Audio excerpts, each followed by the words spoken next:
বিসমিল্লাহির রহমানির রহিম। সম্মানিত বিনিয়োগকারী ভাই ও বোনেরা, আসসালামু আলাইকুম। শুভ অপরাহ্ন। আজ 28শে আগস্ট, রোজ বৃহস্পতিবার, সপ্তাহের শেষ কার্যদিবস। আজকের ইন্ডেক্স পর্যালোচনা এবং আপনাদের অনুরোধের স্টক নিয়ে সংক্ষিপ্ত পরিসরে আলোচনা করার জন্য হাজির হয়েছি। আশা করি আপনারা সকলেই শারীরিকভাবে সুস্থ আছেন এবং ভালো আছেন। আজকে মার্কেটের যে ঊর্ধ্বমুখী প্রবণতা আমরা দেখেছি, দিনের শুরুতে 5,517 পয়েন্টে মার্কেট আজকে ক্লোজ হয়েছে এবং আপনারা দেখেছেন যে মার্কেটের যে টার্নওভার সেটিও বৃদ্ধি পেয়েছে। গত দিনে যে লেনদেন হয়েছিল 971 কোটি টাকা, সেখান থেকে টার্নওভার বৃদ্ধি পেয়ে 1132 কোটি টাকা লেনদেন হয়েছে, অর্থাৎ 161 কোটি টাকা গত দিনের তুলনায় আজকে লেনদেন বেশি হয়েছে।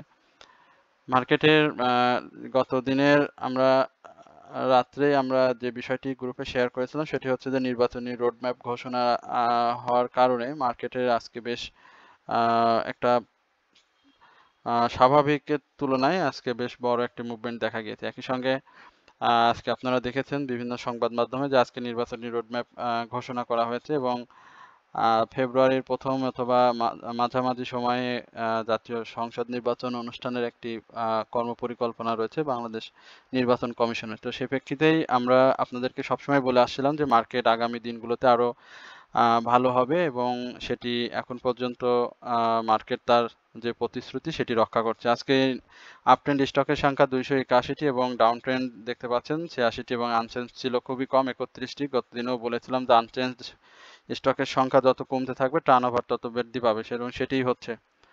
তো আলোচনার এই পর্যায়ে আবারও আপনাদেরকে একটু বিনীতভাবে অনুরোধ করব, বিরক্ত করছি যে অবশ্যই আমার চ্যানেলটি সাবস্ক্রাইব করবেন এবং আপনাদের যদি কোনো অনুরোধের স্টক থাকে সেটি অবশ্যই কমেন্ট সেকশনে লিখে জানাবেন। এছাড়াও যারা প্রতিনিয়ত আমাকে শোনেন তাদেরকে আন্তরিক ধন্যবাদ এবং কৃতজ্ঞতা প্রকাশ করছি। একই সঙ্গে ব্যক্তিগতভাবে যারা হোয়াটসঅ্যাপে নক করেন, ইমেল করেন, তাদের সবাইকে আন্তরিক ধন্যবাদ। আজকে আমরা বেশ কিছু স্টকের মুভমেন্ট দেখেছি, বিশেষ করে অপ্রতিরোধ্যভাবে আপনারা দেখতে পাচ্ছেন যে আইটি সেক্টরের যে স্টকটি নিয়ে এর আগেও আমরা কথা বলেছিলাম,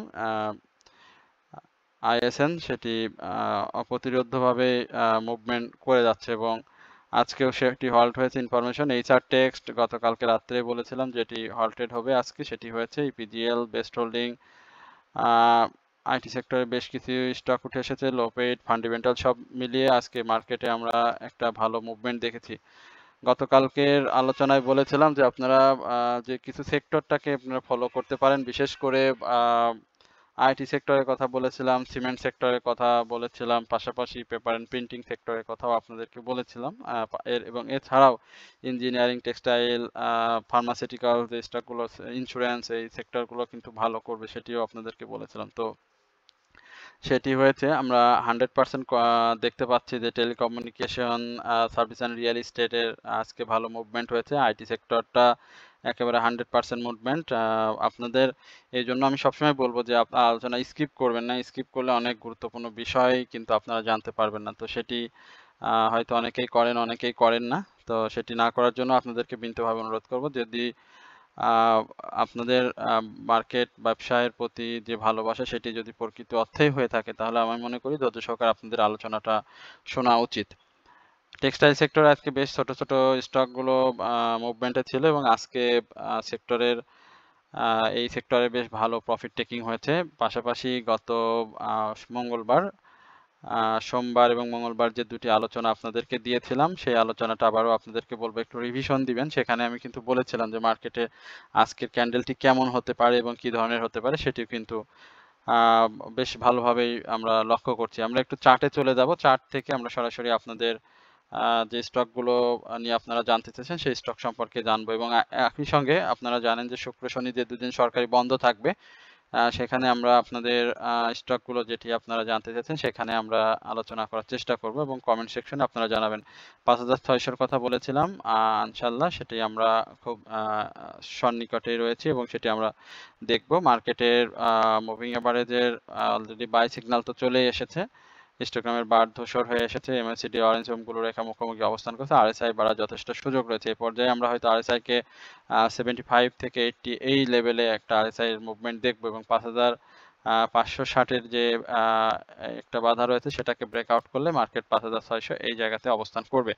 আমরা ইন্ডেক্সের পরে বিবিএস কেবলস নিয়ে আপনারা জানতে চেয়েছেন, বাংলাদেশ বিল্ডিং সিস্টেম, এটি নিয়ে আহ, আপনারাই বলবেন যে আমার ডিসক্রিপশন বক্সে আমি কোন স্টকগুলো নিয়ে কথা বলি বা কথা বলেছি, সেটি আপনারা দেখলে অবশ্যই বুঝতে পারবেন। তো সেখানে আমরা বলেছিলাম যে বিবিএস এর 11 টাকা 50 পয়সার এই যে জোনটা, মাথাটা আপনারা দেখতে পাচ্ছেন, এই জায়গাটাতে সে দুইবার এবং পূর্বেও এইখানে সে রিজেক্ট হয়ে পরে আবারও কিন্তু মুভমেন্টে গিয়েছিল। তো এই মুভমেন্টে আমরা বলছি যে 12 টাকা 50 পয়সা এবং সেটাকে ব্রেকআউট করতে পারলে 13 টাকা 30 পয়সা এই জায়গায় স্টকটি চলে যাবে। যেহেতু তার আরএসআইটা ঊর্ধ্বমুখী রয়েছে, ভলিউম গেইন করছে এবং প্যাটার্নটা চমৎকার, একই সঙ্গে হিস্টোগ্রামের বার, এমএসিডি মুভিং অ্যাভারেজে বাই সিগন্যাল রয়েছে। যদিও পাবলিক হোল্ডিং শেয়ার অনেক বেশি, সেক্ষেত্রে স্টকটিতে ছোট ছোট কারেকশন থাকবে, বাট এই জায়গাটা স্টকটি একটা ভালো প্রফিট টেকিং জোন আপনাদেরকে তৈরি করে দিবে এবং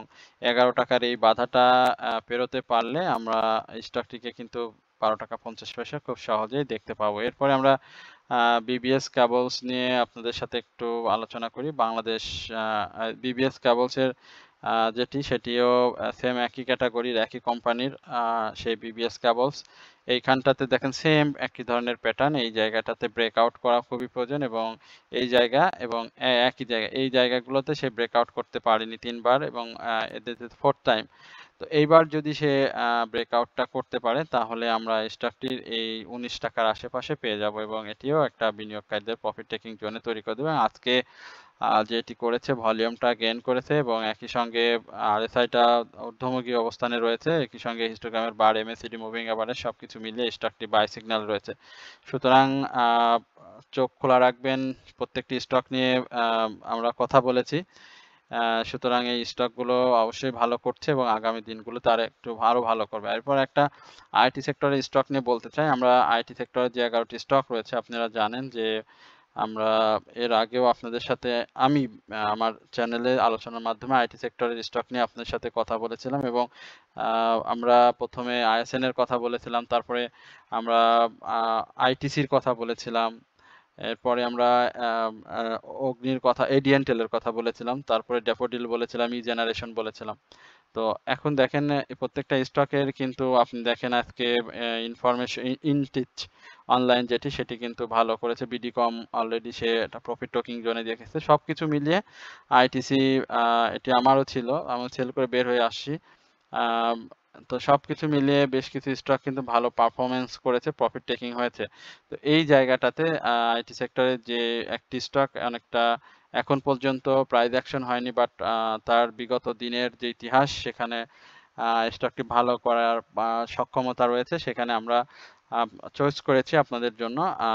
ওই স্টকগুলোর পাশাপাশি আপনারা জেনেক্সিলটাকে একটু নজরে রাখবেন। এই জায়গাটাতে আমরা জেনেক্সিলকে 26 টাকার আশেপাশে পেয়ে যাব এবং ভলিউমটা আস্তে আস্তে ইনক্রিজ হচ্ছে। ভলিউমটা যদি বৃদ্ধি পায় এবং 26 টাকার উপরে, সেটি সেল প্রেশার ক্রিয়েট করবে এবং এই সেল প্রেশারে স্টকটি আমরা আপনাদেরকে বলতে চাই যে ব্রেকআউট করলে সে কারেকশন ব্রেকআউট করলে সে 27 টাকা 50 পয়সা থেকে 28 টাকা এই জায়গাতে চলে যাবে। পরবর্তী কারেকশন জোন করার পরে 31 টাকা, পরবর্তীতে আরো ছোট ছোট মুভমেন্ট দিয়ে কিন্তু সে আগের জায়গায় যাওয়ার চেষ্টা করবে এবং সেটি হয়তো খুব রিসেন্ট টাইমে আমরা হয়তো তার একটা ভালো মুভমেন্ট পাবো, বাট ক্যাটাগরিটা খুব ইম্পর্টেন্ট। সেক্ষেত্রে আমি বলবো যে অবশ্যই রিস্ক বিবেচনা করে আপনারা ই করবেন। এরপরে আমরা হাক্কানি পাল, পেপার অ্যান্ড প্রিন্টিং সেক্টরে, আপনারা দেখেছেন পেপার অ্যান্ড প্রিন্টিং সেক্টরে আজকে আমিও নিজে যেটি দেখেছিলাম যে যে কয়টি স্টক রয়েছে তার মধ্যে মাগুরা পিএলসি এবং শেষ পর্যন্ত বিপিএমএল গত দিনের যে ইস্যু, সেখান থেকে একটু ইসে রয়েছে। তবে এই সোনালী পেপার তার অতিপ্রতিরোধ্য যে মুভমেন্ট, সেটি অব্যাহত রেখেছে। একই সঙ্গে হাক্কানি পাল আজকে চমৎকার ক্যান্ডেল করেছে। এই জায়গাটাতে রবিবার থেকে হাক্কানি পালের একটা মুভমেন্ট শুরু হবে এবং 81 থেকে 82 এই জায়গাটাতে ক্লোজ দিতে পারলে স্টকটি কিন্তু ডাবল এইট অর্থাৎ 88 টাকা এই জায়গা থেকে চলে আসবে। আরএসআইটাও কারেকশনের হয়ে গিয়েছে, যথেষ্ট কারেকশন সে দিয়েছে এবং আরএসআই দেখতে পাচ্ছেন যে 53-54 এই জায়গাটাতে, এবং এই মুহূর্তে সেল সিগন্যাল রয়েছে। তো এই জায়গা থেকেও স্টকটি বের হয়ে আসবে, ভলিউমটা কমে এসেছে। এখন যে সেটি করবে সেটি হচ্ছে ছোট ছোট মুভমেন্ট এবং এই মুভমেন্টের জায়গাটাতে সে পূরণ করেই তারপরে প্রাইস অ্যাকশনে ফিরে যাবে। তবে যদি এই জায়গাগুলোতে যদি সে ফেল করে বা মুভমেন্টে যেতে ব্যর্থ হয় তাহলে ৳৭৪ এই জায়গাতে হাক্কানি পারলে স্টপ লসটা আপনারা মাথায় রাখবেন। এরপরে আমরা এমআরএল অয়েল এই স্টকটি নিয়ে কথা বলবো, যেটি গতদিনও আপনারা কথা আ অবস্থাগত জানার জন্য বলছেন। সেটি দেখতে পাচ্ছেন যে একেবারে হিউজ ডাউন ট্রেন্ডে রয়েছে। এই ডাউন ট্রেন্ডে এমআরএল অয়েলের আজকে একটা প্রাইস অ্যাকশন তো হয়েছে, সেটি আপনারাও দেখেছেন, আমরাও দেখেছি। আ গতদিনের যে হাইটি ছিল, সেই হাইয়ের উপরে ক্লোজটা সে দিতে পারেনি। স্বাভাবিকভাবে এইখানটাতে আ সে ডাউন ট্রেন্ডে যাওয়ার একটা প্রবণতা রয়েছে। তবে ৳১৯ র উপরে সে আ যাবে আগামী দিনে ৳১৯.২০ এই জায়গাটাতে সে আবারও হিট করবে। তো ভলিউমটা দেখা যাক কমে গিয়েছে। ভলিউমটা বৃদ্ধি পাওয়ার চেষ্টায় আছে জেড ক্যাটেগরি স্টক। যদি ভালো হয় তাহলে এই জায়গাটাতে অবশ্যই তাকে ব্রেকআউট করতে হবে। মিনিমাম প্রাইস প্রফিট ট্র্যাকিং এ বা মুভমেন্টে আসতে হলে ৳২৪ র উপরে তাকে ক্লোজ দিতে হবে। তো সেটার আগে এই আ ৳১৯ থেকে ৳২৪ এই জায়গা থেকে সে ঘোরাফেরা করবে এবং ঘোরাফেরা করে মুভমেন্টে চলে আসবে। দেখা যাচ্ছে যে হঠাৎ করে আমরা দেখলাম যে সে হল্টেড হয়ে বাজারে আসলো। এরকম হতে পারে বা হওয়ার সম্ভাবনা রয়েছে।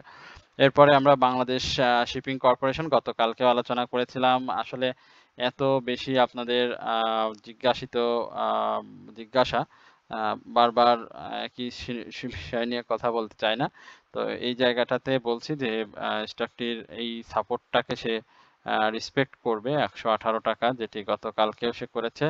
তো এখান থেকে আমরা আ যেটি দেখতে পাচ্ছি যে গতদিনের হাইয়ের উপরে সেটি ক্লোজ করতে পারেনি। উপরে শ্যাডোটিও বেশি রয়েছে। তো যার কারণে ক্যান্ডেলটি দুর্বল।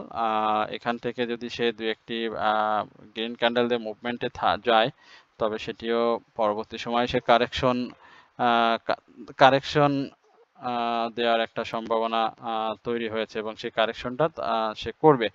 এরপরে আমরা আপনাদের JSRML নিয়ে একটু কথা বলতে পারি। JSRML এটি আপনাদের একেবারে আম রিসেন্ট আ সময়ে বলেছিলাম। আসলে এত ভালো আ আ লাগার কথা না। কারণ আমরা খুব অল্প স্টক নিয়ে কথা বলি। আপনারা নিজেরাও জানেন।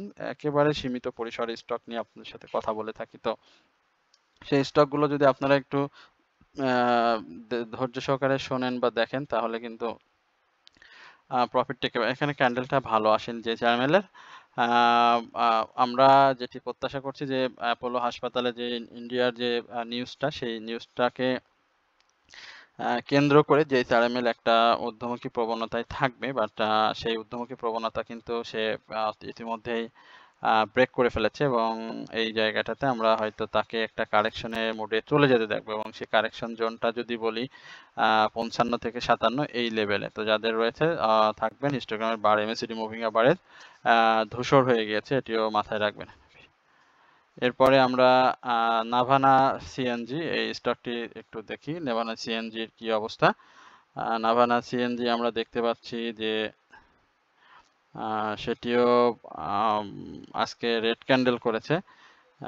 নাভানা সিএনজি এর আগে আমরা একটা কথা আপনাদের সঙ্গে শেয়ার করেছিলাম যে স্টকটি ফান্ডামেন্টালি যেভাবে স্ট্রং বা পাবলিক হোল্ডিং শেয়ার যত কম কিন্তু সে কিন্তু সেভাবে মুভমেন্টে যেতে পারেনি। আর এই যেতে না পারার যে কারণ সেটি হচ্ছে যে সে তার ঘোষিত যে লভ্যাংশ সেটি দিতে পারেনি বিনিয়োগকারীদের। তো যার কারণে সে সেইভাবে মুভমেন্টে আসেনি যে গতদিনে আমরা হয়তো দেখছিলাম ৳১ উপরে ৳১ উপরে একটা মুভমেন্টে ছিল। কিন্তু পরবর্তীতে কিন্তু সে কারেকশনটা কিন্তু আবারও করে নিয়েছে এবং এই কারেকশনটা আবারও আমি বলব যে ৳২১.৯০ এই জায়গাটাতে আবারও স্টকটি আসবে এবং যদি সে সাপোর্টটাকে রেসপেক্ট করে খুবই ভালো। আর মুভমেন্টের ক্ষেত্রে আমি বলব যে তার ৳২৩.২০ ইভেন ৳২৩.৫০ যে ছোট, ছোট বাধাগুলো আছে এই বাধাটাকে ব্রেকআউট করতে হবে। বাট ফান্ডামেন্টালি এই স্টকটি খুবই ভালো ইঞ্জিনিয়ারিং সেক্টরের মুভমেন্টের সঙ্গে অবশ্যই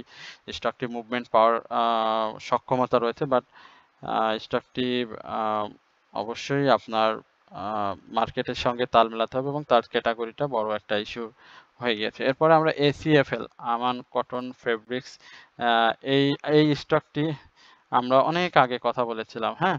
আজকে আবার আমরা নতুন করে আপনাদেরকে ওয়াচ লিস্ট হিসাবে এটা যে স্টকগুলোর কথা বলছি সেগুলো তো আমাদের রেগুলারই, এর মধ্যে আজকে এই স্টকটি আসছে। তো এসিএফএল এর বিষয় যেটি হচ্ছে, স্টকটির পাবলিক হোল্ডিং শেয়ার রয়েছে 3,87,00,000। এবছরও 10% ক্যাশ ডিভিডেন্ড দিয়েছে। সবকিছু মিলে স্টকটি খুব সম্ভাবনাময়। এই জায়গাটাতে সে ব্রেকআউট করবে এবং সেই ব্রেকআউটটা হয়ে গেলেই স্টকটি আরো ভালো করবে এবং সে রিসেন্ট হাই ক্রিয়েট করেছে এবং কারেকশন শেষ করে মুভমেন্টের দিকে যাওয়ার চেষ্টা করছে এবং সেই মুভমেন্টটা অলরেডি সে দিয়েছে 17 টাকা বা 18 টাকা থেকে 21 টাকা বা 20 টাকা 25 পয়সা 50 পয়সা এই জায়গাটা। তো আমি বলবো যে এই জায়গাটাতে ব্রেকআউট করলে কিন্তু স্টকটি আরো ভালো করবে, তবে একটু সময় দিতে হবে। আশা করছি খুব নিকটেই আমরা এসিএফএল কে আরো ভালো জায়গাতে দেখতে পাবো। এরপরে আমরা সায়াম কটন এই স্টকটি নিয়ে আলোচনা করব। সায়াম কটনের ব্যাপারটি এরকম যে সে তার প্রফিট অনেক দিয়ে ফেলেছে, এখন একটু রেস্ট দরকার। Three insider down trend create করেছিল। এখন যে বর্তমান অবস্থা সেখানে আমরা দেখতে পাচ্ছি যে 18 টাকা অবস্থান করছে এবং এদিনেও সে 30 পয়সার মতো প্রাইস আপে নিয়ে গিয়েছে।